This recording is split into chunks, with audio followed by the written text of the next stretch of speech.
Manage your women based on why they chose you. Manage your women. Is this thing on? Manage your women based on why they chose you. We've been talking about this since '05, but most men still don't understand that they're chosen for a particular reason, and there's multiple reasons why a woman's gonna choose you. And if you don't understand why you're being chosen, what role you're being asked to play, then you're not gonna know how to manage the relationship. Most women live entirely in fantasy, so you'll need to meet them there first before introducing them to reality, before guiding them back to reality. If a woman has chosen you, it means she sees value in you. This could be for a number of reasons, good reasons and silly reasons, but you need to know what exactly it is she values in you so that you can play that role. If she started showing you interest because she thinks you're a player, then the worst thing you could do is prove to her that you are not.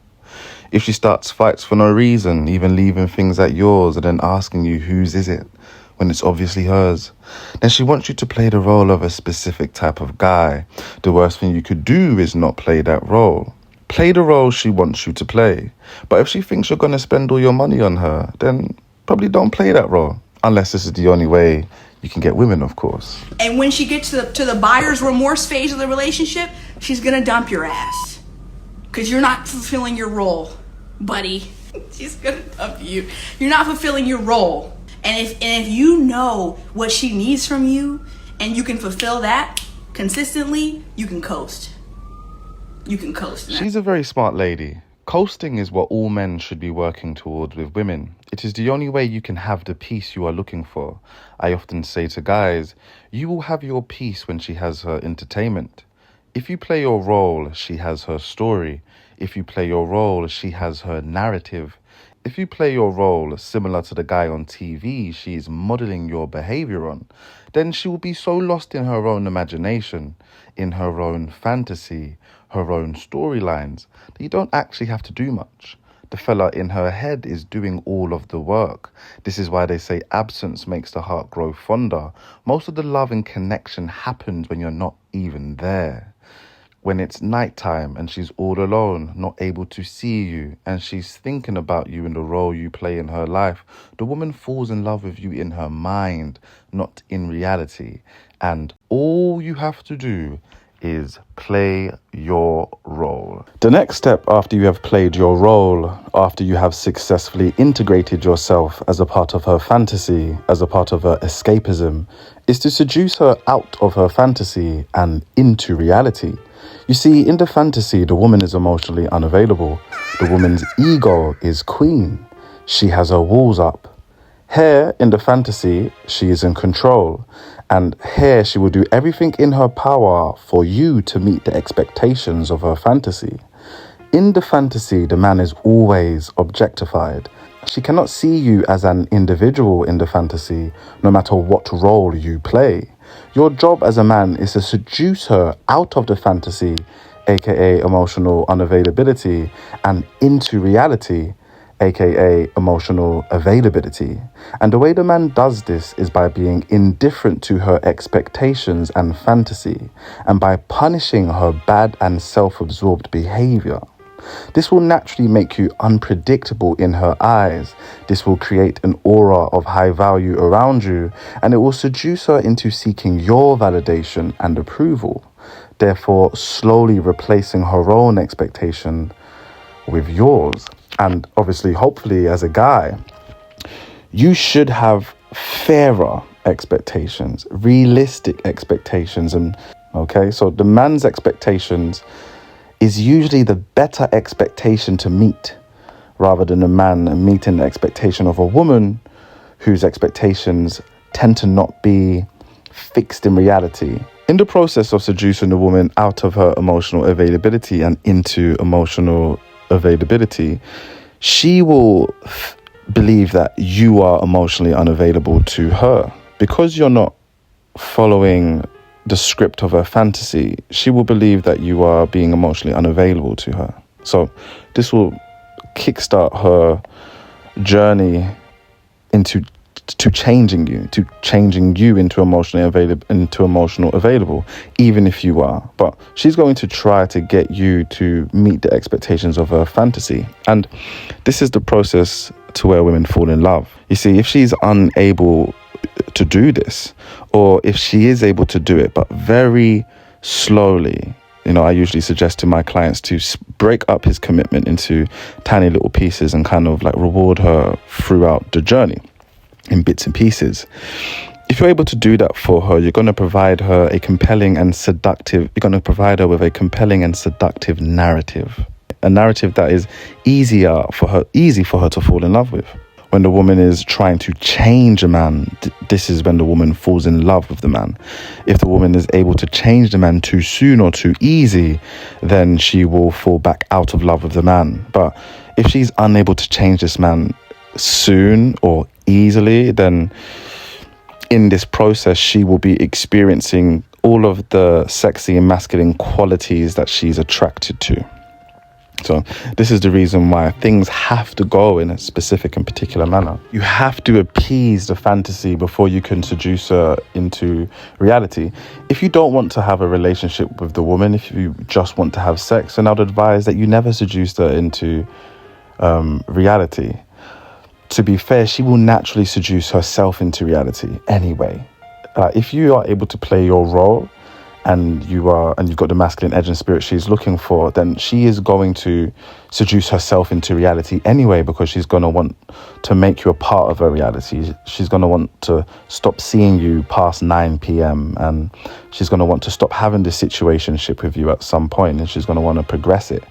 And then she's going to try to get you to commit to her, and you're going to be indifferent to her. She's going to try and get you to turn from being unpredictable, inconsistent and mysterious into predictable, consistent and not mysterious. So she'll fall in love with you anyway. This is the reason why you need to play the role she's looking for in the beginning, always. But if you actually want to have like a loving relationship with her, if you want to take this somewhere, have a long-term relationship, you actually love this woman, or you actually like her, and let's say you don't want no one else to have her, then you're going to have to do it like I just said, my friend. You're going to have to appease the fantasy first, get her to formulate some kind of connection and relationship with you in her mind, get her to fall in love with your absence and stuff, right, while she's using you as a form of dissociation.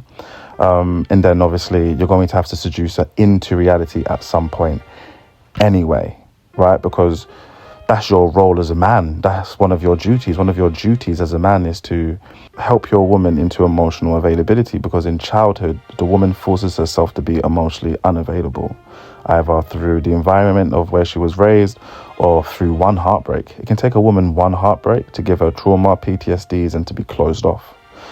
When the woman is closed off, she denies herself things like love, connection, and intimacy.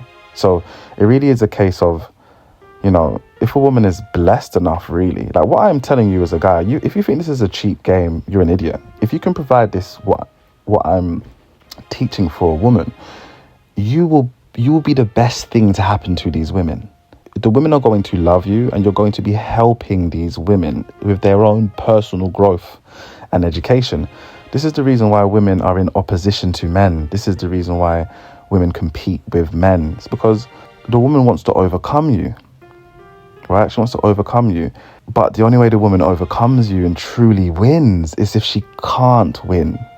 Because if she can win, it's just going to enable her current behavior, and you're going to enable her current behavior, and you're going to validate her current behavior. You're going to enable all of the bad qualities in her that eventually is going to destroy her life and yours if you're with her and she has an underdeveloped ego and an underdeveloped emotions. Like she has no emotional regulation. She's still entitled. She's still deluded.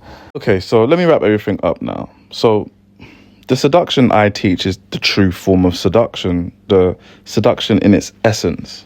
Seduction is the highest form of power, and what you use seduction for, what everyone uses seduction for, is to seduce people out of their own ego boundaries, sometimes their sensibilities, walls, threshold.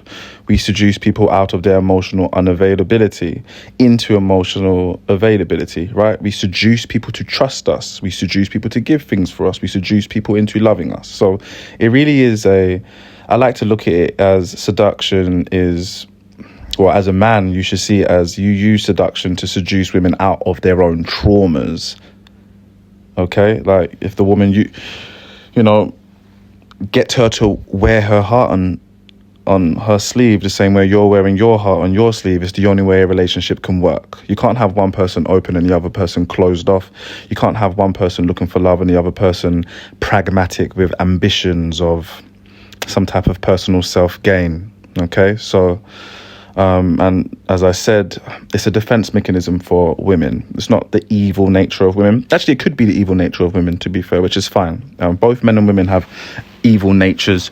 I mean, there really isn't anything more evil than a man's lust, is there? There's nothing more evil than a man's lust. So as a man, we top the scales when it comes to evil and in violence and all other types of stuff like that. So what if this is a part of the woman's evil? You know, everyone has a dark side, and the dark side of everybody is usually their most interesting, impressive and attractive side. So yeah, so basically in a nutshell, that's the use of seduction. I'll make another video soon where I'm going to go over some of the roles that I would recommend you to play, and then I'll make a video going over some of the roles I would recommend you not to play. Just so I give you something now before you go. All villain roles are the best role to play. Okay, I know the women ain't gonna like this, but those are the best roles to play. And in my experience, I've never met a woman who isn't willing and who isn't looking for a villain in her life. That's what I can leave you with now. I haven't got time to expand upon that further. The role of the villain is always going to be the best role. As a man, you don't create these roles because it's quite abusive. No, what you do, you react to it. If someone is begging you for it, if someone is dying for it, right? Someone's begging you for it and dying for it. I don't know if you've ever been in bed with someone and they really want you to give them a slap or something. They really want you to do something. Okay, so if someone's begging you for it, then they want you to do it. So look at it as playing. You know, like when you was a kid and girls used to play house, mummies and daddies. Like, just continue doing that. It's just a form of play. It's good for you to get your acting skills up as well. Like, you want to be an authentic person, but you also want to know how to act. You just want to know how to act in this life. You just do. There's many reasons why you shouldn't present your authentic self. Many reasons why you should be emotionally unavailable. Anyway, let me not keep waffling on. Guys, I'm going to really try and be producing YouTube videos. I've been sick. I've been busy. And obviously I've had some clients on board as well. As I said, I give my clients all of my time, all of my energy. And this YouTube and my content creation, it's secondary to what I actually do, which is I'm a dating coach. I mean, it's a bit more than that, but let me just say, let me not make it sound grandiose, but I'm a dating coach. So I put all my energy into that. But I will be making consistent YouTube videos going forward, just so I can get the message out there. Further, I'll have a Patreon up. There's so many things I need to do, guys. I only started 2.5 months ago, I think. So I'm building the plane as I'm flying it. Thank you guys so much for actually, I was going to say thank you guys so much for the support. Nah, not on YouTube. Not on YouTube. What have I got, like 50 subscribers? Come on, guys, get this up. Let's catch you next time.